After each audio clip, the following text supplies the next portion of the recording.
मैंने आपको राजा दशरथ की कहानी बताई, लेकिन सच ये है, किसी भी राजा से ज्यादा जरूरी होता है उसका राज्य।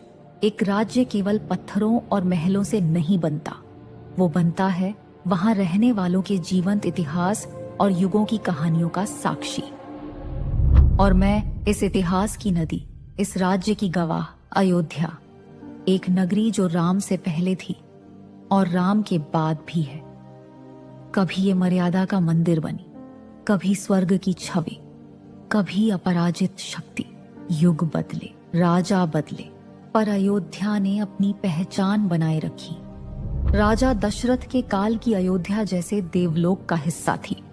राजमहलों के ऊंचे मीनार, जिन पर सूरज की पहली किरण पड़ते ही सोना चमक उठता, मंदिरों की घंटियों की मधुर धुन, ऋषियों के आश्रमों से उठती धूप की सुगंध, जो नगर को शांति से भर देती थी। और मैं हर सुबह अपने तट पर एक दृश्य देखती थी जो हृदय को अमृत सा भर देता। छोटे राम अपने बचपन में मेरे किनारे आते, कभी पानी में अपनी प्रतिलिपियां देखकर मुस्कुराते। अयोध्या केवल एक नगरी नहीं थी, वो एक विचार थी।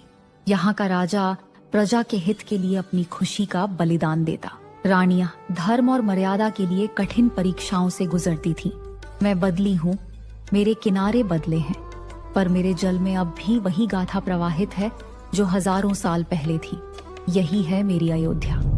तो ये थी अयोध्या की कहानी। लेकिन इसी अयोध्या की देखभाल करने वाले राजा दशरथ के जीवन में बहुत बड़ा दुख था। एक ऐसा दुख जिसका निवारण उन्हें कहीं नहीं मिल रहा था। क्या था वो दुख, जानने के लिए देखिए अगले भाग में, और साथ में लाइक और सब्सक्राइब बेल आइकॉन बजाना ना भूलें।